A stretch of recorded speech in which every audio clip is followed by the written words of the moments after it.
I'm so lost. How do you know he's a HasanAbi head? He's wearing my merch.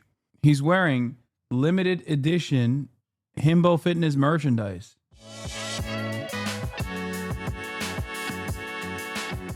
This student, this HasanAbi student, we are now joined by a interviewed. Harvard PhD student from China who's about to graduate from Harvard. Zealand Ma, thank you so much for being with us. Oh! Let's go! Chinese HasanAbi heads with a PhD, rise up! Chinese HasanAbi heads with a PhD at Harvard University, rise up! Rise the f*** up! Let's go! Let's go!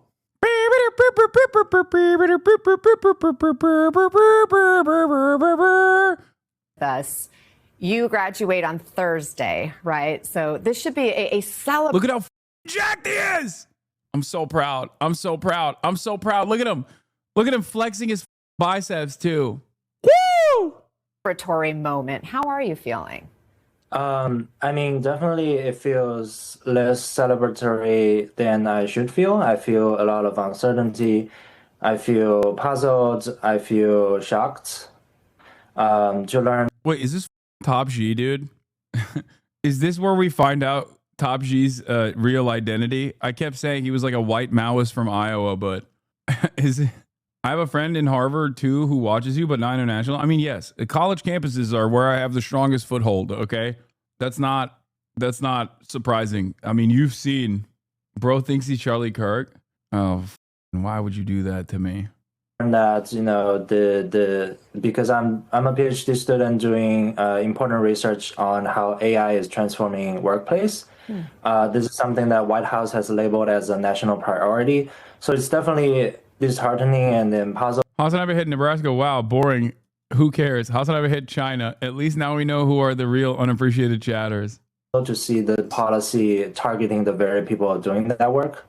Right. Do you plan to stay in the U.S. to work after you graduate, or have President Trump's actions caused you to alter your plans at all?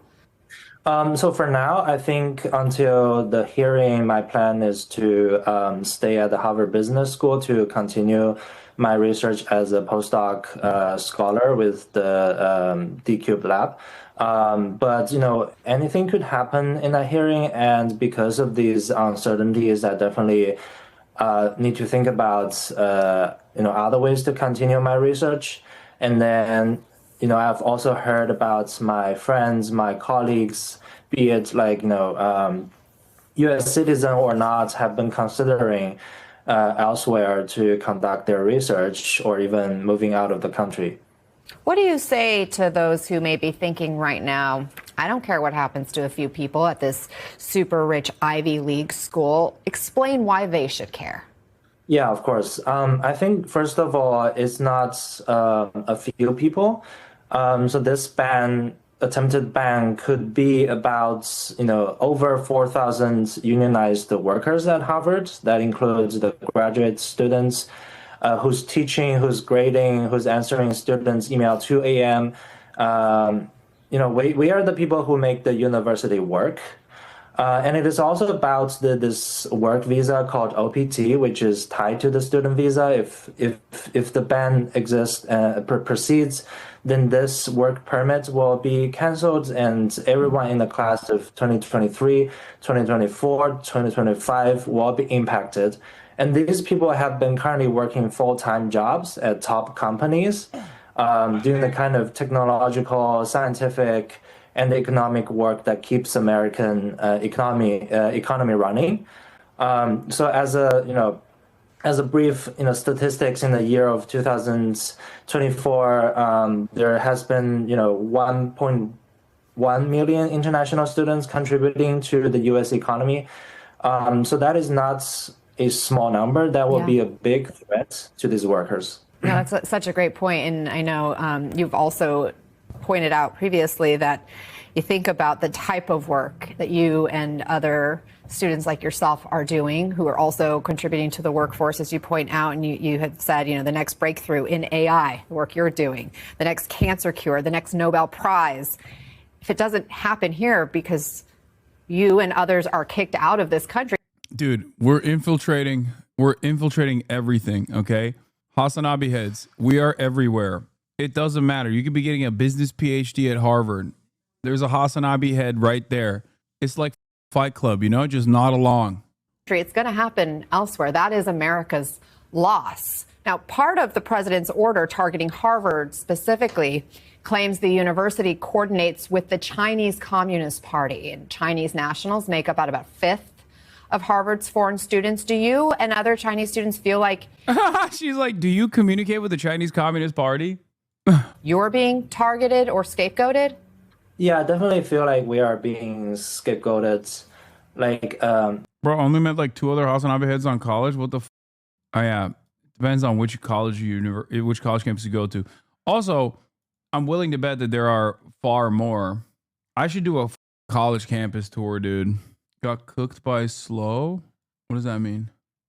You know, we have followed every. I'm so lost. How do you know he's a HasanAbi head? Dog, he's wearing my merch. He's wearing limited edition Himbo Gym merchandise. He's wearing limited edition Himbo Fitness merchandise. My entire row in my PLSC class are HasanAbi heads. Hell yeah. Rule, we have got the visa, we have passed all of the background checks. That was pretty, thorough. And we have, as Chinese students, some of us work here, some of us, pay tuition to get here. We paid a lot of things, taxes, like federal, state, sometimes even like, social security that we may never benefit from.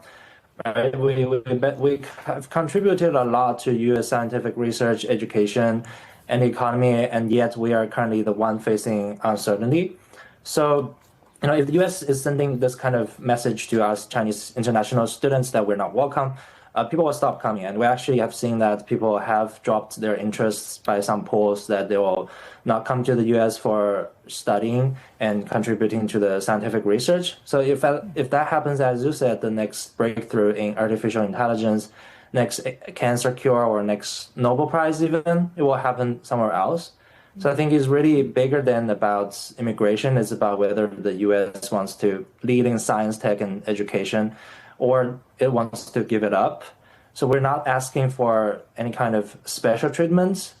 We're simply asking to be treated equally, and we want to keep doing the work that benefits everybody. What's your message to other international students who may be considering or aspired to come and study here in the U.S.? Is it worth it?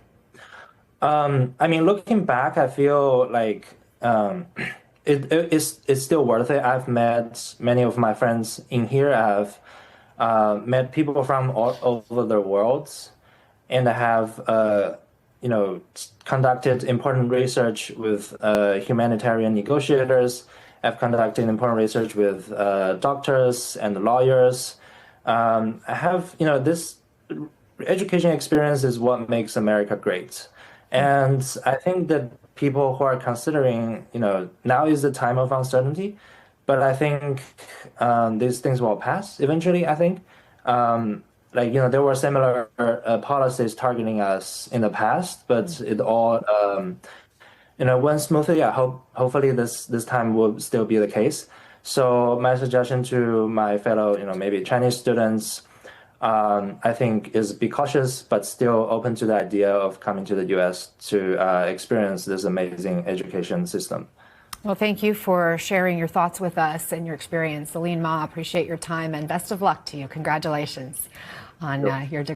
Americans don't realize how badly brain drained like this is going to f them in 5 to 10 years. Yeah, no more Chinese HasanAbi heads.